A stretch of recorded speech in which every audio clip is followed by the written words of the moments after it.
Welcome to the Ask Jordan podcast, answering your questions about selling on Amazon. Now, he's flipped more toys than a stadium full of toddlers. From Long Island, New York, here's your host, Jordan Malik.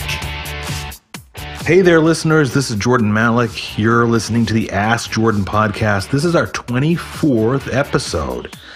Thank you so much for making me part of your day. I know you have a lot of spreecasts and podcasts you could listen to or watch, and you've chosen to listen to mine, and I'm very honored that you made that decision, and I'm extremely happy to be here with you today. Every episode, we answer one question from you about selling on Amazon.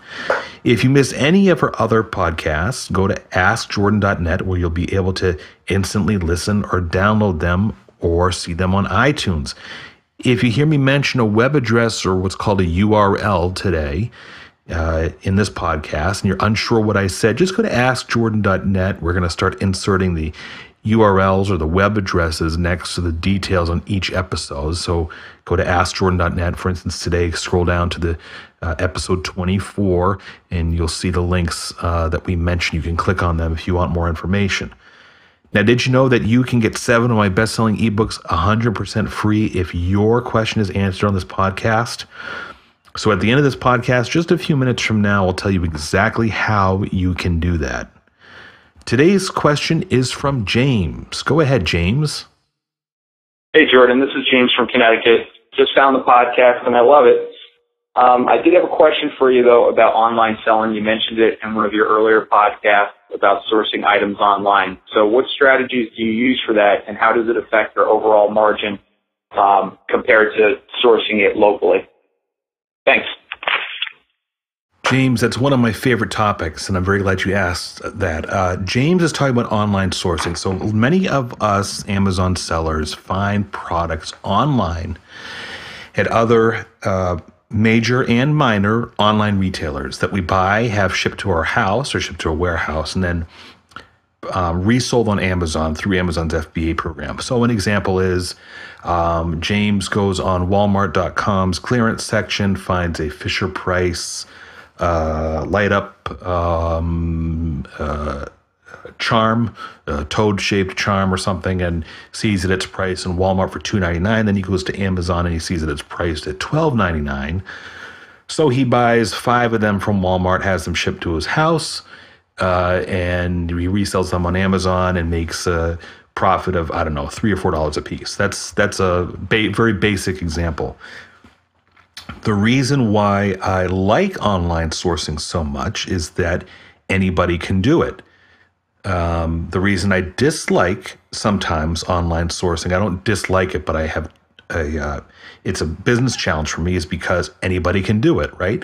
So no matter who you are as a seller, if all you have is a computer and a credit card, it's very easy for you to be able to buy products online and receive them at your home. It's a lot harder to make a profit from them in many cases because any other seller has access to the same products you do.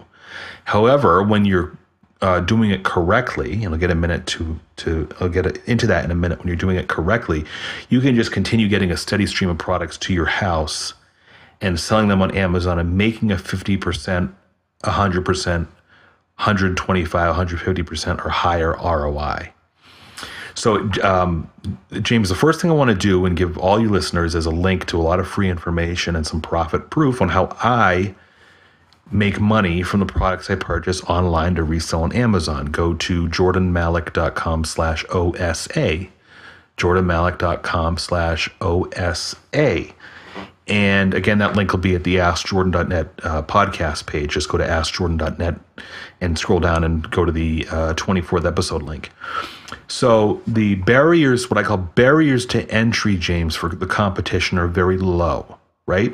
Let's say if you didn't do online sourcing, James, if you went out and you established relationships in person with a bunch of suppliers or direct manufacturers, you just created a barrier of entry because you are doing what many sellers don't like to do when they like to physically go out or pick up the phone and manage start some relationship with a wholesaler, negotiate downward on price, Create an exclusivity with the distributor, so you're the only sales representative on Amazon. All those things can be done, but people are afraid to do them, or they don't do them, or it's too much work. So they rely on, in one of their many sourcing methods, sourcing products online.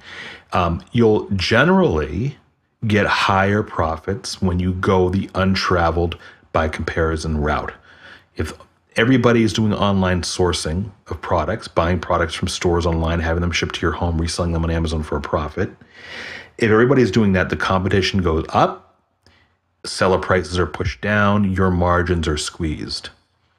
If you go the less traveled route of doing physical sourcing around you for niche goods that are not widely available online or not available online at all, you have much less competition. You're able to raise your price and get a much higher profit margin, okay?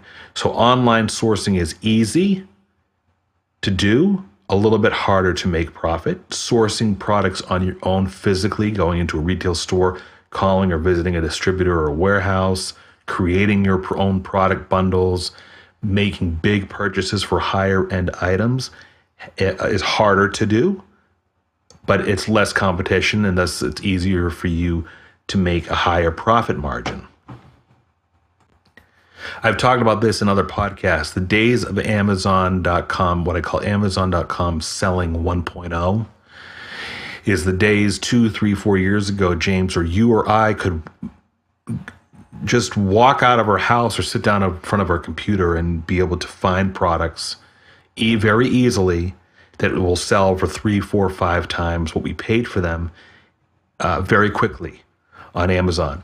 Those days are generally over. There's some exceptions, but the days of Amazon Seller 1.0 is over. The days of Amazon Seller 2.0 are here. They're very different in most cases, where you have to get more creative. You have to cut your costs down. You have to get more creative in how you source. You have to establish your own relationships. You maybe have to start thinking about building your own product, white labeling your own product, doing your own having your own product manufactured, digging around to see what's in demand by consumers that's not entirely readily available on Amazon. What I call seasoning merchandise, buying merchandise 6 to 9 months off season, right? So buying home and garden equipment in the middle of winter, or buying Christmas decoration and Christmas home and garden products in January, right? Or buying Valentine's oriented products in the middle of summer and storing them either locally or in the Amazon warehouse in anticipation of the next time the holiday turns around, comes 6, 9, 11 months later. That's something that many sellers won't touch, because the majority of sellers are pumping their fists saying, we want stuff that we can sell right away with great sales ranks. And that's pushing the competition further and making their margins slimmer. So that's the new what I call the Amazon Seller Era 2.0, that it's getting increasingly difficult. Not really so much difficult, but you have to be a lot more creative and use a lot more elbow grease than you used to 2 years ago.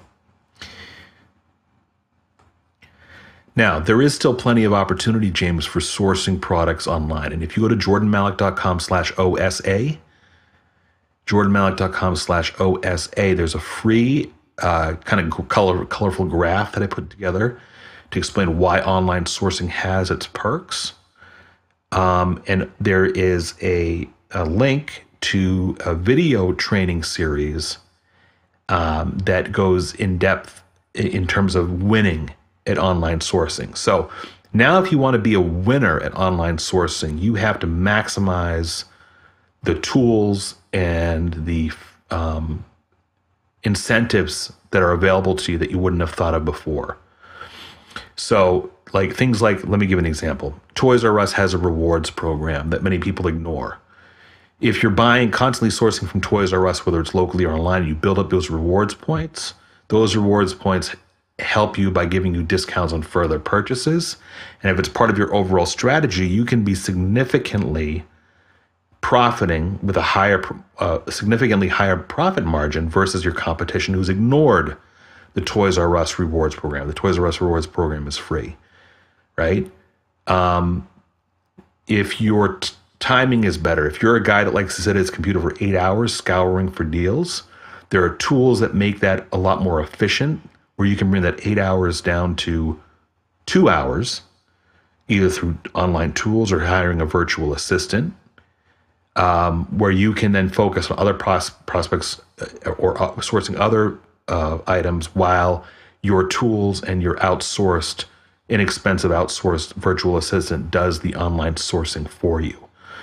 So the sellers, this series that's available at jordanmalik.com/OSA is tactical trainings that help separate you from the pack. And I'm not trying to sell you on this, whether you buy it or not, any of you listening, whether you buy these online sourcing video series, doesn't matter to me. I'm just saying that that's the next level that many sellers are ignoring. If you get this training and this expertise under your belt, you're going to win the game of online sourcing much more easily than you would have before.